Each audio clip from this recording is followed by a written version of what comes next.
afternoon, everyone. I'm Yong Kai. Today, I will present an analysis of trade retaliation between China and Australia, a critical issue impacting global trade dynamic. We will explore the historical context, the current state of affairs, the affected industry and countries, statistical data supporting the analysis, and conclude the recommendation for government and policymakers.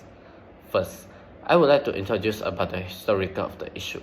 Trade tension between China and Australia has increased dramatically in 2020 to 2021, with China growing range of the trade policy measure having an effect on Australian product export.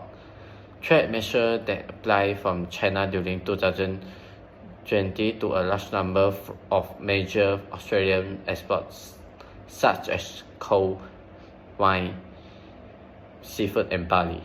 Due to the COVID-19 epidemic, Australia's tight border have been restricted and also caused disruption to the important Australian services to China, especially international education and tourism. Since China has quickly emerged as Australia's top export destination, it has caused the country to be far more susceptible to disruption in bilateral commerce with China since 2020. Concern about the long-term disruption of Australian export to China and its effects on the Australian economy had grown as a result of this development. However, despite the China trade restriction, Australian export had risen 11% year over year. Second of the historical is the escalation of the trade tension between China and Australia. Due to the bureau of statistics, China accounted one-third of Australia's overall goods and services in 2019, making it country's largest export market by far, with Australian export to mainland China rising from 8.8 million in the 2000 to 2001 fiscal year to 153 billion in the 2018 to 2019 fiscal year. The significance of the mainland China as an export market for Australia has significantly increased during the previous 20 years. There is total 18.5% of the Australian barley export to China was subjected partly if tariff levied by the China government in May 2020. China General Administration of the Customs said that barley shipment from the Australia will be stopped after claiming the part were discovered on several occasions. Since the beginning of November 2020, China's trade restrictions on the Australian goods have been more severe. Australian exporters of a variety of goods has expressed significant worry over the measures, which include unofficial recommendations for the China importer as well as other non-tariff measures including custom procedure. Three product categories from China is Australia's biggest end market were covered in the Chinese policy measure: wine, beef, and lobster. For Australia's economic performance, despite the sporadic lockdown in the many Australian cities, the country's economy has recovered well in the first half of the 2021 thanks to the widespread containment of the domestic COVID-19 cases. An increase in domestic economic activity has been made possible by this. The chart shown at the beside is illustrate the trend in the Australian manufacturing and services sector from 2018 to early 2021. Based on the PMI Purchasing Manager Index output data, the PMI is a widely used economic indicator that reflects the health of a sector, with the value above over 50 signaling expenses and value below 50 indicating contraction. Throughout 2018 to early 2020, both manufacturing PMI output, green line, and service PMI output, orange line, hover around the 50 mark, suggesting mixed conditions of expansion and contraction in the economy. This period saw a general downward trend, indicating a modest economic slowdown. In early 2020, However, the chart shows a sharp of the dramatical decline in the both manufacturing and services PMI output, which align the one set of the COVID-19 pandemic. The services PMI experienced a particular steep drop, reaching lowest level than the manufacturing PMI, which reflects the severe impact of the pandemic on the service industry that rely on the face-to-face interaction and consumer mobility. However, after reaching these lows, both sectors show a rapid and notable rebound, with PMI value rising as lockdown eased and economic activity resumed. By late 2020 and into early 2021, both of the major manufacturing services sector has returned to expansion territory, with PMI values consistently above 50 marks. The chart shows the year-on-year growth in Australian coal export to the various countries as of June 2021. India has the highest growth in the coal import from Australia, with an increase over 150%, followed by South Korea with an increase around 100%. Japan showed a smaller growth, while Taiwan had minimal growth. This suggests that India and South Korea were the primary growth market for Australian coal export during this period. Next, I would like to introduce about Australian export outlook.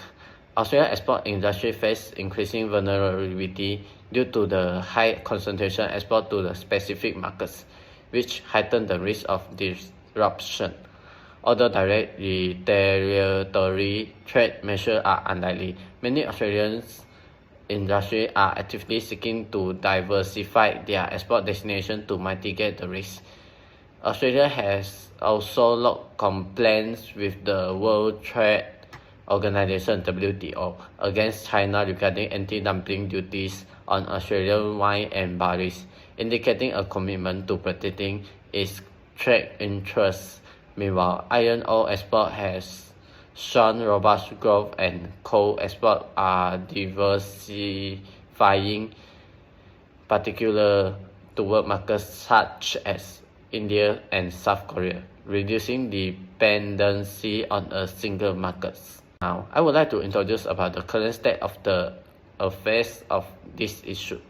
Australia and China relations, with deteriorated under the coalition government of Malcolm Turnbull and Scott Morrison, are now showing signs of stabilization. In early 2024, China is expected to lift restrictions on key Australian exports like wine and lobster, signaling an improvement in trade relations between the two countries. Now, I would like to introduce about impacted industry and countries. A variety of Australian sectors were impacted by China's trade retaliation against Australia, which has a big effect on the international markets they supply. New nations were also impacted by this restriction, as China looked to the new supplier and Australia looked for other markets.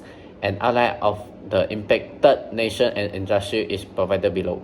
The first industry that has been affected is wine. It has been affected a sharp decline in the sales of wine because in 2020, China imposed duties of up to 212% of Australian wine, which particularly heavily hit. The biggest market of an Australian wine exported had been China. While this, Australia shifted their export to the United States, the United Kingdom, and several European countries. Even though there were a little increase in demand, this region typically had cheaper costs than China. The second industry that had been affected is barley. Australian barley, which was once a significant export for Australian farmers because of an 80% tariff from China. Now Australia was left with extra barley as a result, which was frequently sold for less. Third of the industry had been affected is coal.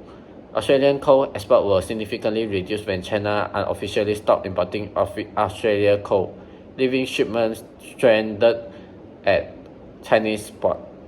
Fourth of the industry is beef and meat products. Export to China decreased as a result of limitations placed by China on a number of Australian cattle producers. The fifth industry is lobster and seafood. Australian rock lobster found a significant market in China. The seafood business suffered losses and export fell as a result of restrictions. Last industry is cotton. China also imposed import restrictions on cotton, forcing Australia to reroute suppliers. Nations that have been impacted, such as US, Russia, and Indonesia, China, and France. For certain agricultural products, China looked for other suppliers, such as the United States for coal. It looked to the Russia and Indonesia and for wine. It looked to China and France. Although this change broadened China import base, China consumer frequently saw price increase or disparities in quality. Australia rerouting of cotton and livestock goods gave Southeast Asian nations like Vietnam and Thailand access to new premium agricultural imports. I would like to introduce about statistical information. Through the graph shown, the coal export have been highly volatile, with a peak in early 2020 and late 2023 and a strong recovery by early 2023. In contrast, commodities like beef, cotton, barley, lobster, wine, wood, and copper exhibit lower and more stable export value, generally below 5,000 million. While cotton and barley show slight growth, they remain minor compared to coal. Wine and lobster export had notably declined, likely due to specific restrictions or challenges.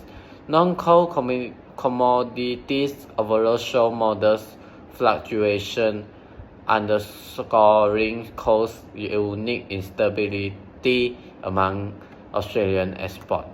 Lastly, is the recommendation for the government and policymakers to address trade retaliation issue between China and Australia.